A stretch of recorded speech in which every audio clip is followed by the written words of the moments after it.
వచ్చి మగ మాట పెడతాడే తుమ్మెదా మాట వరుస కంట తుమ్మెదా పచ్చి మోట సరస మాడే తుమ్మెదా అత్త ఎదురుగానే తుమ్మెదా రెచ్చి హత్తుకోపోయాడు తుమ్మెదా తుమ్మెదా ఓ తుమ్మెదా ఎంత చుంటరోడే గోవిందుడు తుమ్మెదా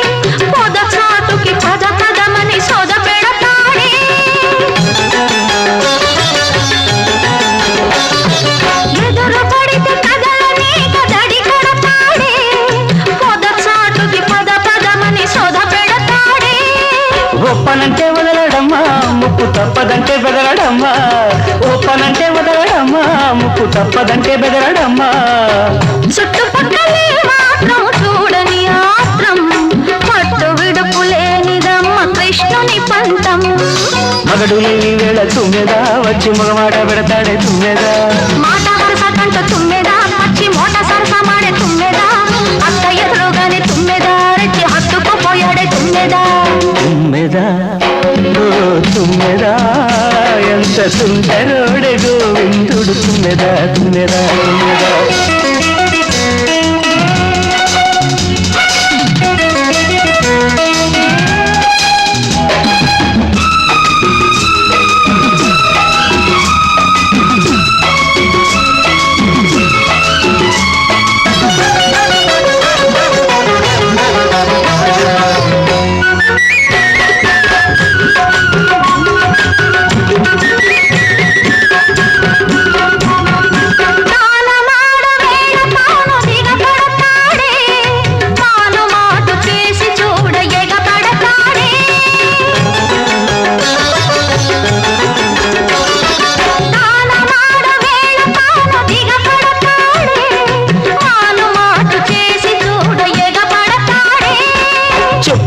సిగ్గుచేటు అబ్బ నిప్పు లాంటి చూపు కాటు చెప్పుకుంటే సిగ్గుచేటు అబ్బ నిప్పు లాంటి చూపు కాటు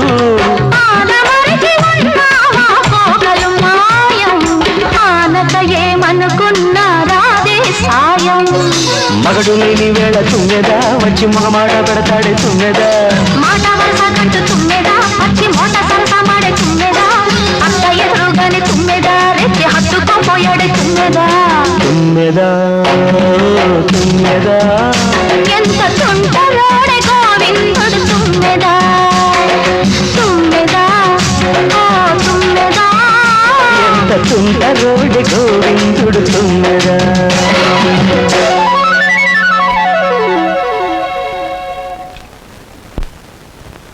సంవత్సరాలు నేను చెప్తున్నాను ఇదిగో ఆ చెట్లకి చెప్తే అవన్నా మన పెళ్లి చేసిన పెంట్ల పేరయ్య ఇదిగో ఈ రోజుతో మన పెళ్లి విషయం తేల్చకపోతే రేపటి నుంచి నీకు కనపడను కర్రీ కనకయ్య అగో ఈ రోజే మీ అన్నయ్య కనబడితే మీ అన్నయ్య మా నాన్న కనబడితే మా నాన్న ఎవరు కనబడితే వాళ్ళకి ఈ విషయం చెప్పి నీ మెళ్ళలో 6 ముళ్ళు వేస్తాను ఆరా నీకు 3 నాకు 3 అదా ఆటో ఈ ఆటోలో వెళ్ళి ఇదే ఆటోలో వెళ్ళి మీ అన్నయ్య ఎక్కడున్నాడో వెతికి పట్టుకుని ఆయనతో మీ చెల్లిని ప్రేమించాను నేను పెళ్లి చేసుకుంటాను మీరు ఒప్పుకోకపోతే నేను ఒప్పుకోను అంటాను అప్పుడు ఆయన ఏమంటారు నీ ఇంటి అడ్రస్ ఎక్కడా అని అడుగుతారు నిజమేనయ్యా వాళ్ళిద్దరూ కలిసి తిరిగారు ప్రేమించుకున్నారు నేనేమీ కాదంటం లేదు మీ చెల్లెల్ని ఇంటి కోడలుగా చేసుకోవడానికి కూడా నాకేమీ అభ్యంతరం లేదు.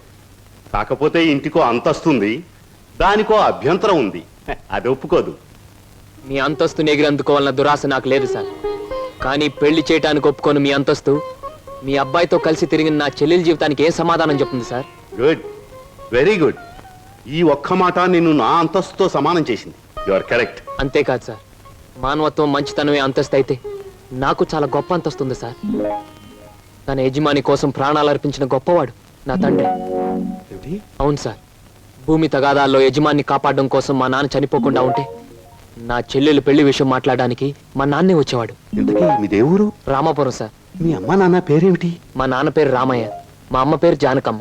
నువ్వు రామయ్య కొడుకువా? అవునండి. మా నాన్న మీకు తెలుసా సార్? తెలుసు. ఆనాడు మీ నాన్న తన ప్రాణాలనిచ్చి రక్షించింది ఎవరినో కాదు, నన్నే. మీరు శ్రీధర్రావు గారా? అవును బాబు. అవును, మీ మావయ్య నువ్వేదో ఇంజనీరింగ్ చదువుతున్నావన్నాడు. ఈ ఆటో, ఈ డ్రెస్సు అంత అబద్ధం సార్. మీ దగ్గర నుంచి డబ్బు తీసుకొని మమ్మల్ని అమ్మబోయాడు. మేము భయపడి పట్నం పారిపోయి వచ్చేసాం. రాస్కెల్. మిమ్మల్ని చదివిస్తున్నా నా నాగే ఇప్పటికీ నా దగ్గర డబ్బు తీసుకెడుతూనే ఉన్నాడు. ఏమిటి, ఇంకా వస్తున్నాడా? All right. ఇటువంటి సంతోష సమయంలో వాడి పేరెందుకు తలుచుకోవటం బాబు. ఆనాడు మీ నాన్న నా కోసం చిందించిన రక్తానికి బదులు ఎలా తీర్చుకోవాలా అని ఈనాడు నాకు అర్థం కాలేదు. ఇప్పుడు అర్థమైంది. ఆ రక్తానికి బదులు నీ రక్తపాశాన్ని మా ఇంటి కోడలుగా చేసుకుంటాను. Thank you sir, thank you very much. విన్నావా వదిన? మా మావయ్య చిన్నప్పుడు మమ్మల్ని నానా బాధలు పెట్టి మమ్మల్ని అమ్మటానికి చూసిందే కాకుండా వాళ్ళ దగ్గర మమ్మల్ని ఇంకా చదివిస్తున్నానని చెప్పి డబ్బులు గుంజుతున్నాడట. ఎంత దుర్మార్గుడో. మా బావని మీ మావయ్యని దుర్మార్గులంటే సరిపోదు లక్ష్మి. ఏదైనా కొత్త పేరు పెట్టి పిలవాలి. ఇప్పుడు గాని సరోజ ఉండి దానికి ఈ విషయం తెలుసుంటే ఎంత బాధపడుండేదో తెలుసా? మోజు పడ్డదాన్ని ఇంట్లో పెట్టుకున్నాడు, ఇష్టపడ్డదాన్ని ఇంట్లోనే ఇంకో పక్కన ఉంచుకున్నాడు. నారీ నారీ నడుమ మురారీలాగా వాడు చెరువు పక్కన వైప్ చేస్తుంటే నా గుండె రగిలిపోతుంది. May I come in sir? ఏమిట్రా ఇంగ్లీషులో మాట్లాడుతున్నా? ఇంకెవరు? నిశాచర. ఏం సమాచారం? ఎగిరిపోయిన లకుమికి బిడ్డ వచ్చింది. కమీన్. లోపలికి రావచ్చా అని స్త్రీలు అడగకూడదు, డైరెక్ట్ గా వచ్చేయడమే. నా తలుపులు స్త్రీల కోసం ఎప్పుడూ తెరిచి ఉంటాయి. Thank you. నాకు చిన్న సహాయం కావాలి. సాయమా? నిశాచరా, ఏం సమాచారం? వెళ్ళిపో. చెప్పండి. నాకు కొంచెం డబ్బు కావాలి. ఓ, కొంచెం ఏమిటి, ఎంతైనా ఇస్తాను. వేలు, లక్షలు, కోట్లు. నాకు లక్షలు కోట్లు అక్కర్లేదు. ఓ 50,000 చాలు. 50? అవమానం, తీరని అవమానం. నాకు లక్షలు కోట్లు ఇవ్వడమే తప్ప వేలు ఇవ్వను. ఓ చిన్న రిక్వెస్ట్. నేను ఇక్కడ ఉద్యోగం మానేసి వెళ్ళిపోయాను. మీరు తిరిగి ఆ ఉద్యోగం నాకు ఇచ్చి ఈ 50,000 అప్పు తీర్చుకునే అవకాశం ఇస్తేనే నేను తీసుకుంటాను. ఇదిగో 50,000. దీనికంటే ఎక్కువ 10 రెట్లు ఇస్తాను. నీ ఇష్టం వచ్చిన పద్ధతిలో, నీ ఇష్టం వచ్చిన పద్ధతిలో తీర్చుకో. తీసుకో. ఈ డబ్బు నా పద్ధతిలోనే తీరుస్తాను. హాయ్, ఏమిటి నిరీక్షణ? ఎవరి కోసం? అమ్మయ్యా, వచ్చేసారా? టైంకి రారేమో అనుకున్నాను. పదండి పదండి. ఏమిటి కంగారు? ఎక్కడికి? పదండి పదండి. రాజ్ కమల్ టాకీస్ లో లవ్ స్టోరీ సినిమాకి టికెట్లు తెప్పించారు. అత్తగారు అందరూ వెళ్ళిపోయారు. మీరు రాగానే మీతో పాటు వచ్చేసేమన్నారు. ఇవిగో టికెట్లు. అలాగా, పద పద. ఇంట్లో ఎవ్వరూ లేరు. పైన వెన్నెల, పక్కన నువ్వు. పిచ్చిదానా, లవ్ స్టోరీ థియేటర్లోనే చూడక్కర్లేదు. మరి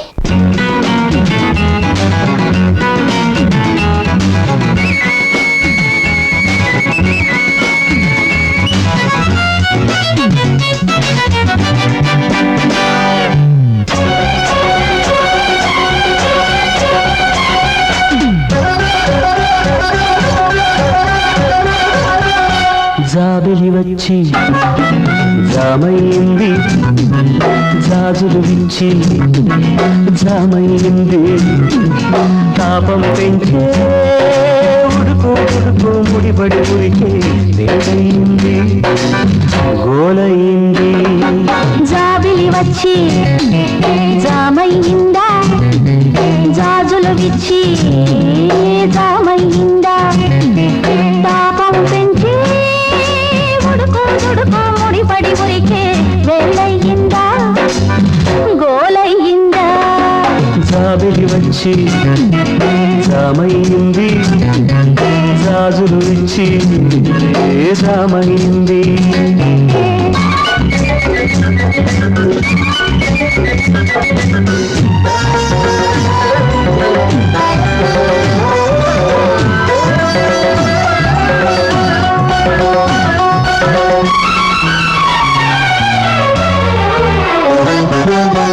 పందిరి మంచం ఒంటరి కంటికి కునుకునువనంది.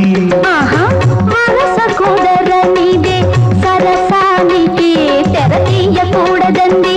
ఓ పందిరి మంచం ఒంటరి కంటికి కునుకునువనంది. మనస కుదరనిదే సరసానికి తెర తీయకూడదండి.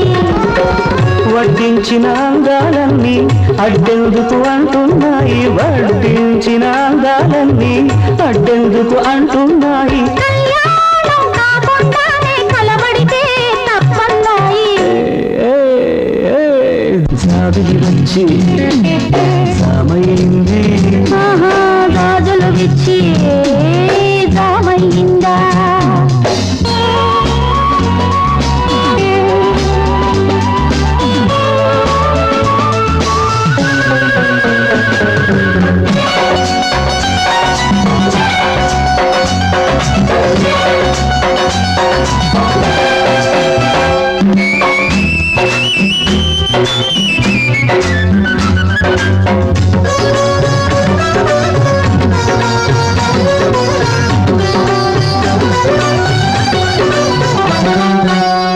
అత్త బిడ్డన హక్కు చూపుతూ రెచ్చేవబ్బాయి.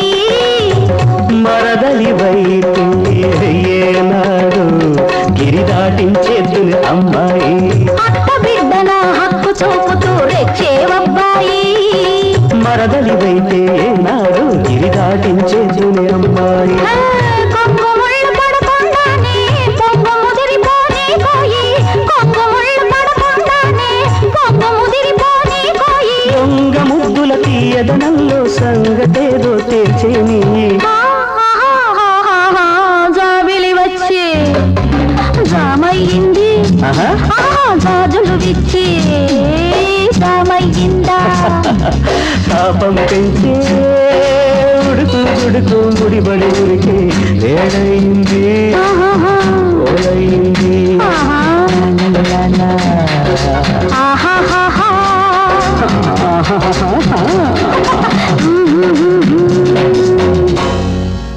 శ్రీనివాస్ మీ భావం తెలుసు కూడా అతనితో నిజం ఎందుకు చెప్పలేదు? నేను చెప్పే టైంకి అతను మిమ్మల్ని మనస్ఫూర్తిగా ప్రేమిస్తున్నాడన్న నిజం తెలిసింది కాబట్టి, ఇప్పుడు నిజం చెప్పి అతను మనసు పాడు చేయడం తప్ప వేరే ప్రయోజనం లేదు కాబట్టి. కానీ అతని మీద మీకు హక్కు ఉంది, అధికారం ఉంది. హక్కు అధికారంతో సాధించుకోవడానికి ఇదేం దస్తావేజుల మీద రాసిన ఆస్తి కాదే, మరొకరికిచ్చిన మనసు.